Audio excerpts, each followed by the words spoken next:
He was born where the road ended and the world began to forget. The village lay folded into a valley that swallowed sound, old stone houses, fields that yielded the barest mercy, and a sky that often married itself to rain. People there measured days by chores and grudges. They named futures in small, safe increments: marry, work, repeat. Nobody in that place planned on becoming anything other than what their parents had been. Ayan had different plans, though he did not know it at first. As a child, he learned the landscape of limits, the way the hill behind the orchards blocked the horizon like a thumb, the way the river ran thin in summer and the smith's laughter ended at sunset. He listened to the elders telling stories of good enough and tried for a while to settle into their cadence. He learned carpentry because it was a steady hand that promised dinner. He learned to keep his head down. He learned how to blend. But inside him something smoldered. Small things fanned it. An old book he found in the rubble of the schoolroom, pages soft with someone else's long-gone hunger. The way a trader's caravan moved with a strange, unhurried confidence. The single cracked poster of a city he could name only in dreams. At night he lay awake and counted small betrayals. The morning he swallowed his anger to placate a neighbor. The winter he gave the last of his grain to mend a roof he couldn't afford. The time he watched a child steal bread and told himself not to look. One autumn, when the moon leaned like a dish overhead, the village burned with a rumor. An investor, half myth, half reality, would build a road through the valley. New markets, new jobs, new mouths of light. Men filled their flasks and their heads with plans. Mothers pinned their hopes to the spine of the rumor. Ayan watched the way hope rearranged the faces around him and felt a sharp, bitter taste, because he knew that roads had two sides, one that took and one that left. He had seen that in other lives. He understood that to change the course of what fate would be handed to him, he would have to change himself first. So he left. It was not a grand departure. He did not leave with fanfare or band of supporters. He walked at dawn like a shadow slipping from its place, carrying nothing but a satchel with a mending of bread and the book he had found. He walked along the river until the valley thinned to a memory and the world opened like a hand. The road hit him with noise, horns, languages that tasted of iron and oil, markets that throbbed with a million small transactions. Cities were loud with urgency and indifferent to his smallness. That was the first lesson. No one would bow to his past. He would have to steal some future for himself. Ayan worked until his hands became other people's currency. He slept on crates and learned the art of becoming useful in places where everyone was useful. He learned a new currency, the careful, invisible thing called discipline. He took small jobs, a painter's assistant, a moving man, a night watchman. Each job was a shaping, each long hour an incision. When the painter taught him how light settles on a shoulder, Ayan learned observation. When the mover taught him how to leverage weight, Ayan learned strategy. When the watchman taught him patience, he learned timing. But the fire inside him did not burn steadily. There were nights when it guttered and seemed ready to die. The city is a furnace that eats fragile resolve. He missed the river's hush. He missed faces that knew his name. He missed the small certainties of the valley. Once, under the jaundiced streetlight of a cold December night, he almost turned back. The thought of returning to what was comfortable and known weighed like a chain.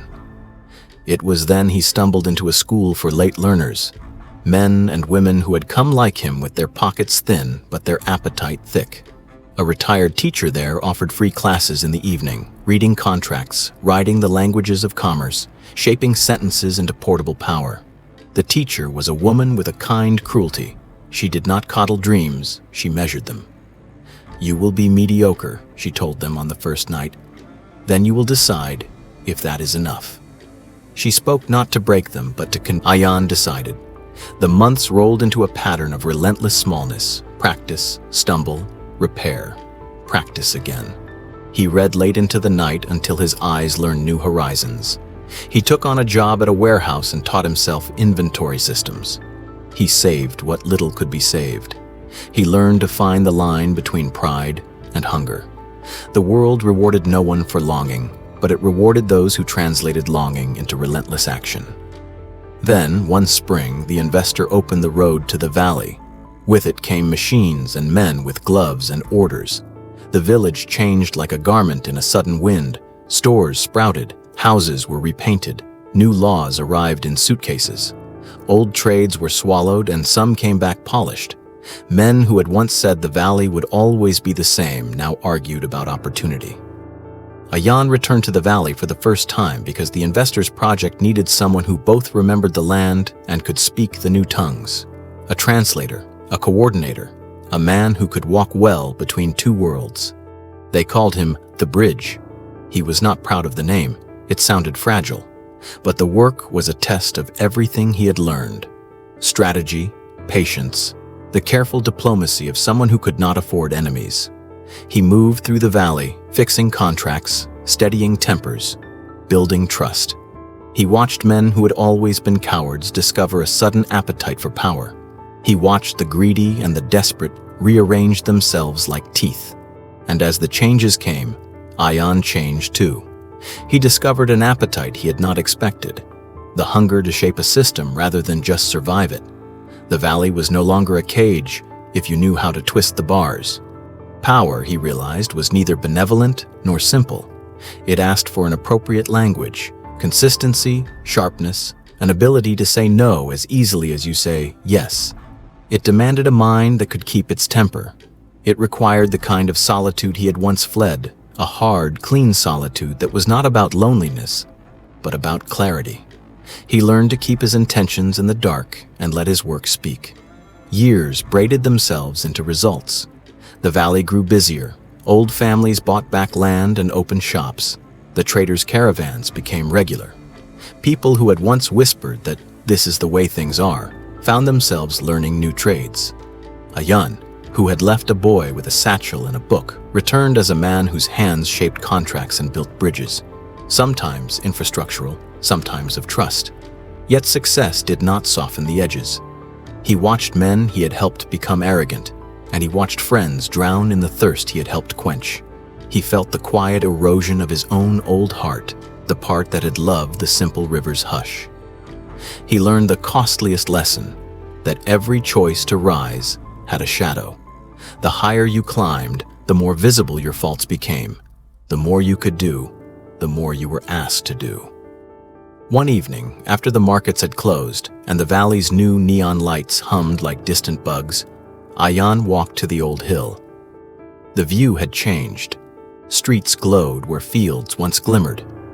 He sat at the same rock he had used as a boy and opened the old book again. Its pages were softer. His handwriting had begun to creep into the margins. He thought of the choices he had made, the betrayals he had swallowed to gain trust, the nights he had lied to keep peace, the times he had hardened when he might have healed. He traced the letters like someone mapping scars. A man with tired eyes, a village still learning its new tongue, a road that had made both benefit and harm. This was his world. He could look back and see that the person who had left was not the person who returned. Both were necessary. The boy's hunger had been the seed, the man's discipline had been the sun and the knife. He closed the book and whispered to the valley, though no one heard him, "We become what we build, but we must choose what we build with care." Because rising was a craft, not a miracle.